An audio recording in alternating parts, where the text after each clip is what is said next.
Selamat datang kembali di channel Al Ranieri. Kali ini kita akan membahas grup band legendaris Queen. Terbentuknya grup band Queen berawal pada tahun 68 di mana Brian May kuliah di Imperial College dan mengambil jurusan fisika dan astronomi. Di sana, May membentuk grup band bernama Smile dengan temannya yang bernama Tim Stovall dan seorang keyboardis yang bernama Chris Smith. Untuk melengkapi line up, May memasang iklan di papan pengumuman kampus untuk mencari seorang drummer. Kemudian datanglah Roger Taylor, seorang mahasiswa kedokteran gigi yang mengikuti audisi dan langsung diterima. Tetapi Chris Smith kemudian meninggalkan grup pada awal tahun 69. Tim Stovall kuliah di Ealing Art College di London Barat, di mana dia berteman dengan seorang siswa bernama Freddie Bulsara yang merupakan keturunan India Parsi. Freddie mengambil jurusan desain fashion selama setahun sebelum akhirnya beralih ke seni grafis dan desain. Freddie merupakan penggemar berat grup band Smile. Suatu hari, Freddie bertanya kepada May apakah dia bisa bergabung dengan grup band Smile sebagai penyanyi utama. Kemudian, May merasa Stovall tidak akan melepaskan perannya sebagai seorang vokalis. Lalu, pada tahun 1970, Tim Stovall keluar dari band Smile untuk membentuk grup band Humpy Bong dengan mantan drummer Bee Gees Colin Peterson. Mendengar kekosongan vokalis di grup band Smile, Freddie lalu mengajukan diri lagi sebagai vokalis mereka dan diterima. Kemudian mereka juga merekrut Mike Gruss sebagai basis. Keempatnya memainkan pertunjukan pertama mereka di acara penggalangan dana di Truro pada tanggal 27 Juni tahun 70. Freddie Bulsara menyarankan kelompok ini harus mengganti namanya menjadi Queen. Pada awalnya, anggota yang lain tidak yakin, tetapi kemudian Freddie meyakinkan bahwa ini akan menjadi hal yang luar biasa dan orang-orang akan menyukainya. Dan pada saat yang bersamaan juga, Freddie memutuskan untuk mengubah nama keluarganya menjadi Mercury, di mana dia terinspirasi oleh kalimat Mother Mercury. Kemudian, grup ini manggung lagi pada tanggal 18 Juli dengan memainkan berbagai cover rock and roll. Permainan mereka menarik perhatian produser John Anthony yang menilai bahwa permainan mereka sangat bagus, tetapi mereka memiliki pemain bass yang salah. Mendengar hal tersebut, akhirnya Gruss memutuskan untuk keluar dari Queen dan digantikan oleh Barry Mitchell. Selanjutnya, Mitchell juga pergi pada Januari tahun 71 dan digantikan oleh Doug Bogie untuk 2 pertunjukan selanjutnya. Lalu, pada Februari tahun 71, John Deacon bergabung dengan Queen. Selain menjadi basis yang baik, sikapnya yang tenang membuat band ini menjadi komplit. Suatu hari, Brian May mencari studio di mana Queen bisa melakukan rekaman. Kebetulan, The Lane Lea Studios di Wembley sedang membutuhkan band untuk menguji peralatan mereka dan ruang rekaman mereka. Gayung bersambut, maka Queen akhirnya dapat merekam beberapa demo rekaman sebagai imbalan untuk tes alat-alat studio mereka. Di studio itu, mereka merekam 5 lagu, yaitu Liar, Keep Yourself Alive, Great King Red, The Night Come Down, dan Jesus. Selama proses rekaman, John Anthony menguji Queen dengan Roy Thomas Baker, yang merasa bahwa Keep Yourself Alive akan menjadi hit besar dan bisa menarik minat perusahaan rekaman. Kemudian datang Charisma Records yang menawarkan kontrak dengan uang muka sekitar 25.000 pound sterling. Tetapi grup tersebut menolak karena mereka menyadari bahwa label tersebut akan memprioritaskan Genesis daripada Queen. Selanjutnya, diadakanlah kesepakatan manajemen di bawah Neptune Production, di mana Queen dapat menggunakan fasilitas studio rekaman berteknologi tinggi, dan Neptune bisa memulai perusahaan manajemen dengan Queen sebagai artis pertama mereka. Queen memulai tahun 72 dengan manggung di Bedford College, London, di mana hanya 6 orang yang muncul. Selanjutnya, mereka hanya bisa merekam di Trident di luar jam kerja, ketika tidak ada orang lain yang menggunakan studio, yang biasanya antara jam 3 pagi sampai jam 7 pagi. Selama sesi itu, mereka melihat David Bowie dengan Spider from Mars tampil live dan menyadari bahwa mereka perlu membuat perubahan dengan album mereka, jika tidak mereka akan tertinggal. Untuk menarik minat perusahaan rekaman besar, Trident memasarkan pertunjukan showcase pada tanggal 6 November di The Pesantren, diikuti dengan pertunjukan di Marquee Club pada tanggal 20 Desember. Queen juga mempromosikan album yang belum pernah dirilis pada bulan Februari tahun 73 di BBC Radio 1. Bulan berikutnya, Trident berhasil mencapai kesepakatan dengan EMI Records, di mana lagu Keep Yourself Alive dirilis sebagai single pada tanggal 6 Juli. Dan album Queen muncul seminggu kemudian, di mana sampul depan album ini adalah foto Freddie Mercury di atas panggung. Album ini diterima dengan baik oleh para kritikus. Namun, single Keep Yourself Alive terjual dengan sangat buruk. Tapi pada tahun 2008, Rolling Stone menempatkan lagu ini di peringkat 31 dalam 100 lagu gitar terbesar sepanjang masa. Grup ini mulai merekam album kedua mereka, Queen II, pada Agustus tahun 73, di mana mereka sudah bisa menggunakan studio pada waktu normal. Grup band ini menghabiskan sisa tahun 73 dengan tur keliling Inggris dan mulai menarik banyak penonton. Tur mereka berakhir dengan 2 pertunjukan di Hammersmith Odeon pada tanggal 40 Desember, di mana mereka show di depan 7.000 orang. Ada kejadian tidak mengenakan pada Januari tahun 74, di mana Queen bermain di Sunbury Pop Festival di Australia, di mana di festival tersebut Queen diejek dan dihina oleh penonton di sana. Sebelum Queen pergi, Freddie Mercury mengatakan bahwa ketika nanti kami kembali lagi ke Australia, kami akan menjadi band terbesar di dunia. Selanjutnya, Queen II dirilis pada bulan Maret tahun 74, di mana album ini menduduki nomor 5 di tangga lagu album Inggris dan menjadi album Queen pertama yang masuk tangga lagu di Inggris.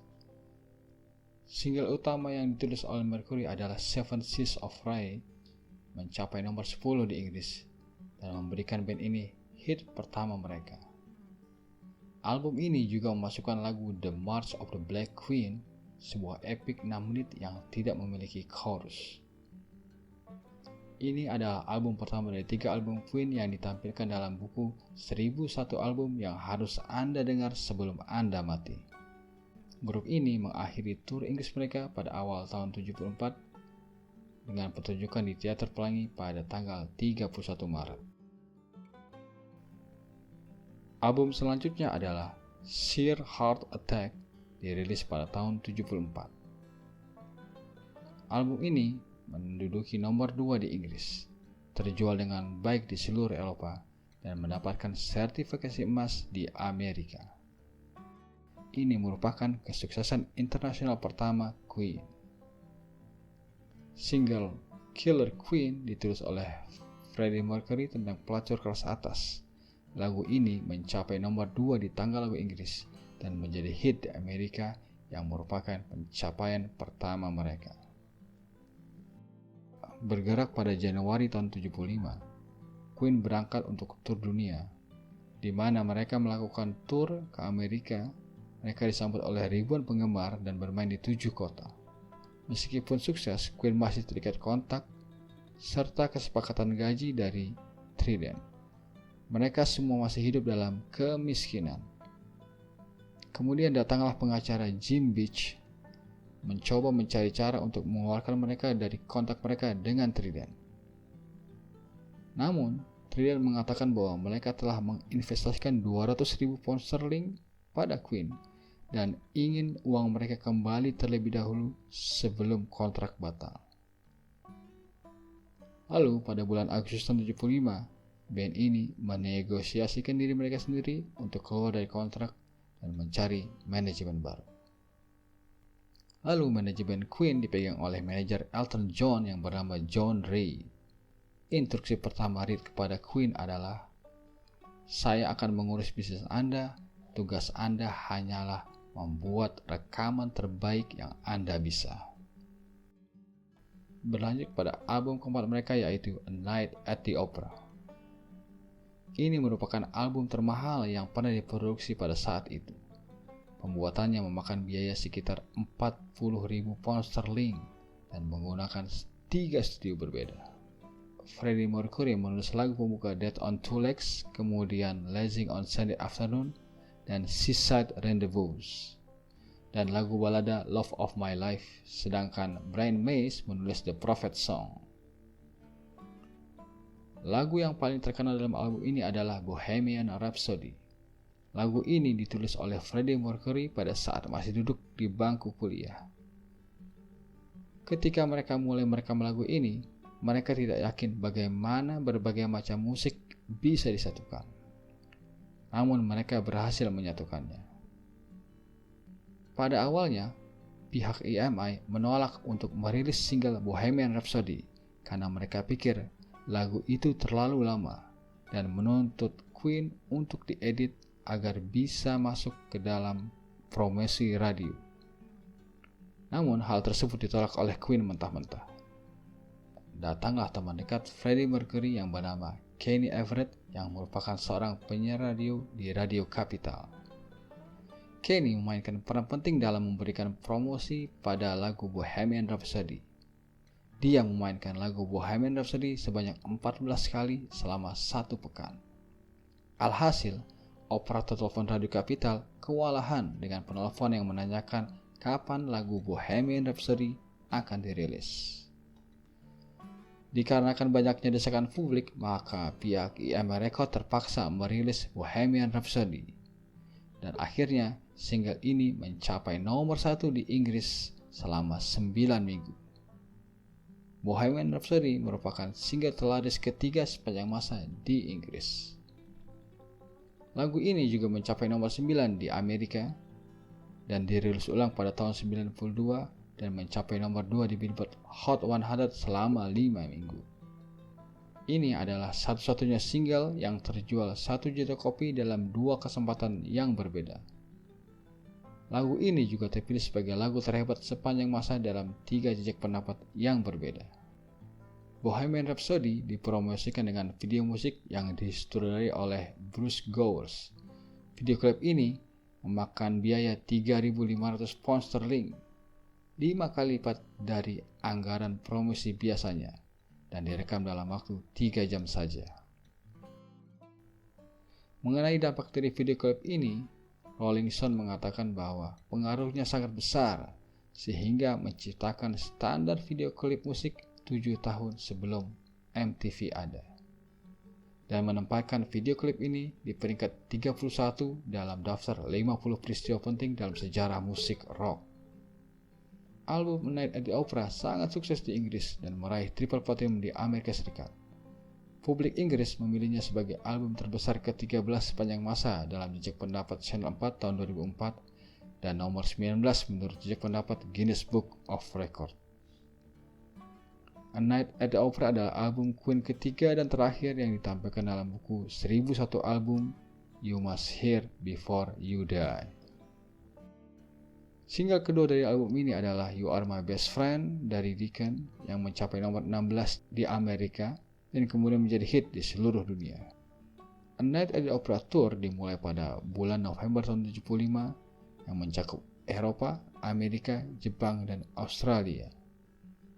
Kemudian pada tanggal 24 Desember, Queen memainkan konser khusus di Hammersmith Odeon yang disiarkan langsung di acara BBC The Old Grey Whistle Test dengan audionya kemudian disiarkan di radio BBC 1. Hal tersebut merupakan salah satu rekaman bajakan paling populer selama beberapa dekade sebelum akhirnya secara resmi dirilis pada tahun 2015. Bergeser pada tahun 76, Queen kembali ke studio rekaman untuk merekam A Day at a Race yang sering dianggap sebagai album sequel A Night at the Opera. Hit utama dalam album ini adalah Somebody to Love. Lagu ini duduk di nomor 2 di chart Inggris dan nomor 13 di Amerika. Album ini juga menampilkan salah satu lagu terberat yaitu Tie Your Mother Down.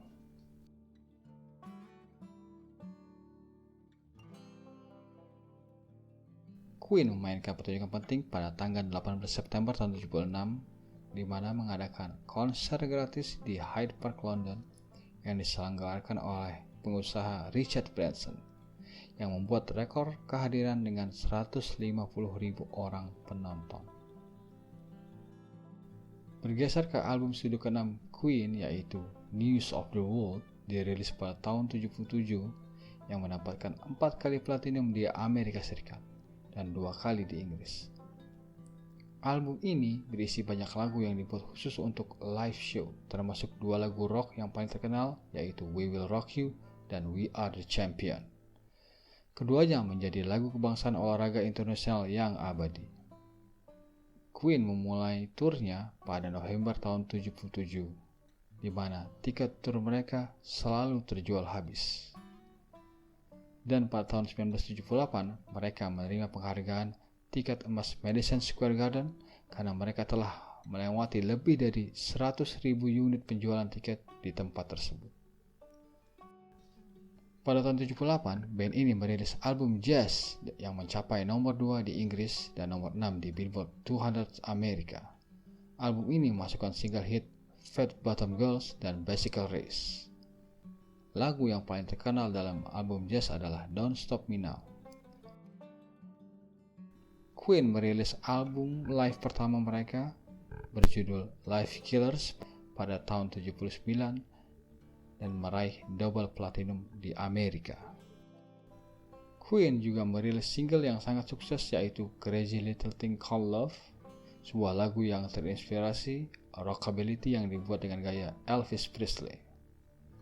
Lagu ini menduduki chart 10 besar di banyak negara, menduduki puncak tangga lagu di area Australia selama 7 minggu berturut-turut, dan merupakan single pertama Queen di Amerika Serikat yang menduduki puncak Billboard 100 selama 4 minggu. Bergeser pada tahun 80-an, Queen memulainya dengan album The Game. Album ini menampilkan single Crazy Little Thing Called Love, Another One Bites the Dust, di mana keduanya mencapai nomor 1 di Inggris. Setelah menghadiri konser Queen di Los Angeles, Michael Jackson menyarankan agar Another One Bites the Dust dirilis sebagai single. Lalu pada bulan Oktober tahun 80, lagu tersebut duduk di puncak chart selama 3 minggu dan terjual lebih dari 4 juta kopi di Amerika Serikat. Pada tahun ini juga, Queen merilis soundtrack yang mereka rekam untuk Flash Garden. Bergeser pada American Music Award tahun 81, Another One Bites the Dust memenangkan penghargaan untuk single pop rock favorit dan Queen dinominasikan untuk band pop rock favorit duo atau grup. Pada bulan Februari tahun 81, Queen melakukan perjalanan ke Amerika Selatan sebagai bagian The Game Tour dan menjadi band rock besar pertama yang bermain di Stadion Amerika Latin. Tur tersebut mencakup 5 pertunjukan di Argentina, salah satunya memecahkan rekor sebagai konser dengan penonton terbanyak dalam sejarah Argentina dengan 300.000 orang penonton di Buenos Aires. Di tahun 81 juga, Queen bekerja sama dengan David Bowie untuk single Under Pressure. Ini merupakan pertama kalinya Queen bekerja sama dengan artis lain. Kolaborasi ini terjadi secara spontan karena David Bowie kebetulan mampir ke studio saat Queen sedang merekam Under Pressure. Lagu tersebut sangat sukses dan mencapai nomor 1 di Inggris. Pada bulan Oktober tahun itu, Queen merilis album kompilasi pertama mereka yang berjudul Greatest Hits. Album ini berisi lagu-lagu dari tahun 74 hingga 81.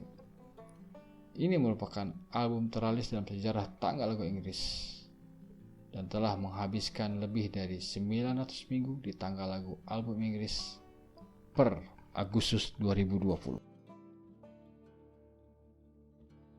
Bergeser pada tahun 82, Queen merilis album Hot Space.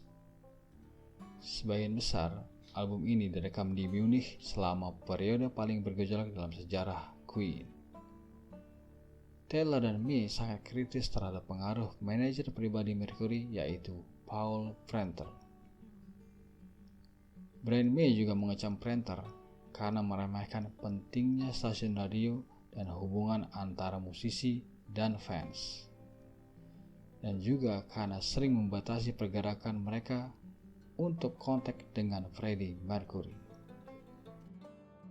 Pada tanggal 14 dan 15 September tahun 82, band ini melakukan 2 pertunjukan terakhir mereka di Amerika, di mana mereka bermain di Forum Inglewood, California.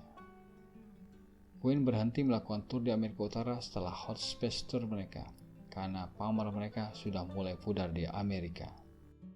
Jatuhnya popularitas Queen di Amerika sebagian besar disebabkan oleh homofobia.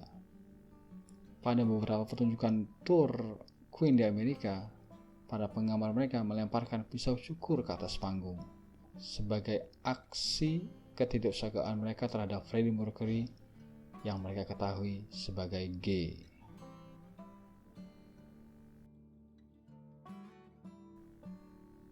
Melompat ke bawah tahun 84, Queen merilis album studio ke-11 mereka yaitu The Works.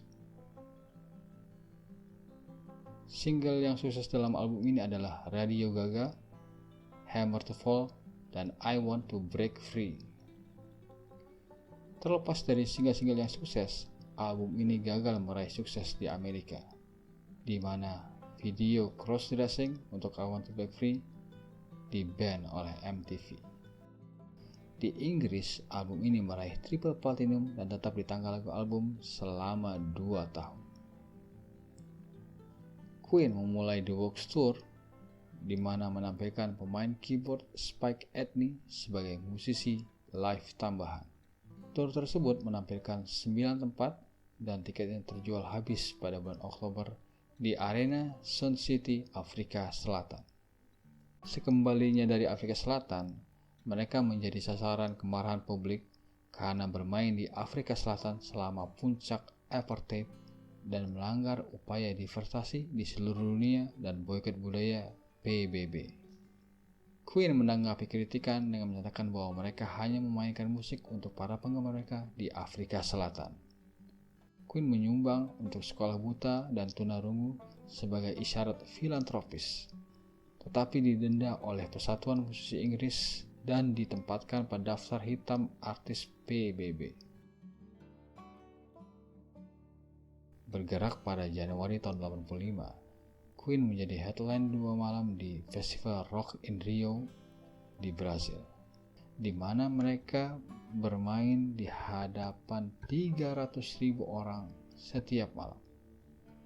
Pertunjukan tersebut dirilis dalam bentuk VHS sebagai Queen Live in Rio yang disiarkan langsung oleh MTV Amerika.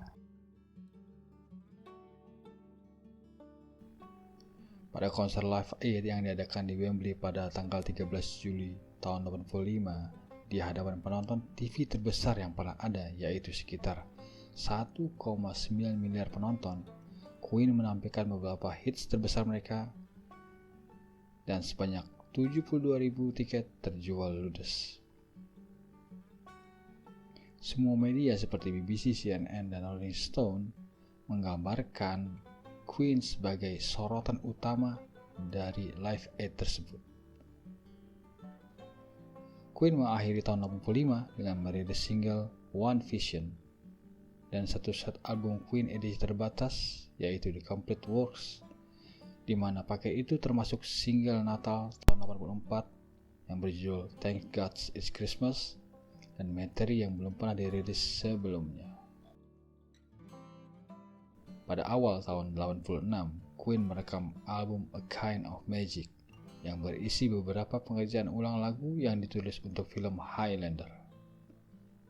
Album ini sukses di Inggris dan banyak negara lain dan menghasilkan serangkaian hit, salah satunya adalah A Kind of Magic, One Vision, Friend Will Be Friend, Princess of the Universe, dan Who Wants to Live Forever. Show mereka di Stadion Wembley, London menghasilkan album ganda langsung yang berjudul Queen at Wembley dirilis dalam bentuk CD dan VHS, dan yang telah meraih 5 kali platinum di Amerika dan 4 kali platinum di Inggris. Queen tidak bisa memesan Wembley untuk malam ketiga, tapi bermain di Knebworth Park, di mana pertunjukannya terjual dalam waktu 2 jam saja dan lebih dari 120.000 penggemar memadati taman. Queen merilis album The Miracle pada tahun 89. Lagu-lagu di dalamnya antara lain I Want It All, yang menjadi lagu anti-apartheid Afrika Selatan, Scandal, dan The Miracle. Pada lagu The Miracle, penulisan lagu mereka menjadi lebih kolaboratif dan mereka berjanji untuk mengkreditkan semua produk ke akhir hanya kepada Queen sebagai grup. Setelah penggemar memperhatikan penampilan Freddie Mercury yang semakin kurus pada tahun 88, media melaporkan bahwa Mercury sakit parah dengan AIDS disebut sebagai penyakit yang mungkin dideritanya. Freddie Mercury membantahnya dan bersikeras bahwa dia hanya kelelahan dan terlalu sibuk. Freddie Mercury sebenarnya telah didiagnosis sebagai HIV positif pada tahun 87, tetapi penyakitnya tidak dipublikasikan dan hanya rekan kerja dan teman yang mengetahui kondisinya. Setelahnya, Freddie Mercury semakin sakit dan hampir tidak bisa berjalan ketika band sedang merekam The Show Must Go On pada tahun 90. Karena itu, May khawatir apakah dia mampu secara fisik untuk menyanyikan The Show Must Go On. Tetapi May ingat bahwa Freddie benar-benar orang yang spektakuler. Anggota band lainnya akan siap ketika Freddie siap untuk merekam suaranya. Ketika Freddie Mercury masuk selama 1 atau 2 jam, Freddie Mercury berkata, "Tuliskanlah untuk saya lebih banyak lagi. Tuliskanlah hal-hal yang baik untuk saya. Saya hanya ingin menyanyikannya, dan ketika saya pergi, Anda bisa menyelesaikannya."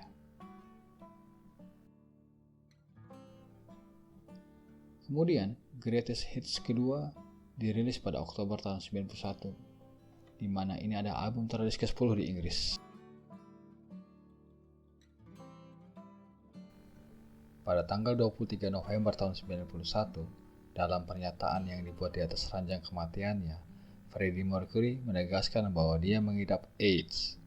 Dan dalam waktu 24 jam setelah pernyataan tersebut, Freddie Mercury meninggal karena pneumonia bronkial yang disebabkan oleh komplikasi AIDS. Upacara pemakamannya dilakukan pada tanggal 27 November tahun 91 di Kensal Green, London Barat, dan tertutup untuk publik, dan diadakan sesuai dengan keyakinan beliau, yaitu Zoroaster.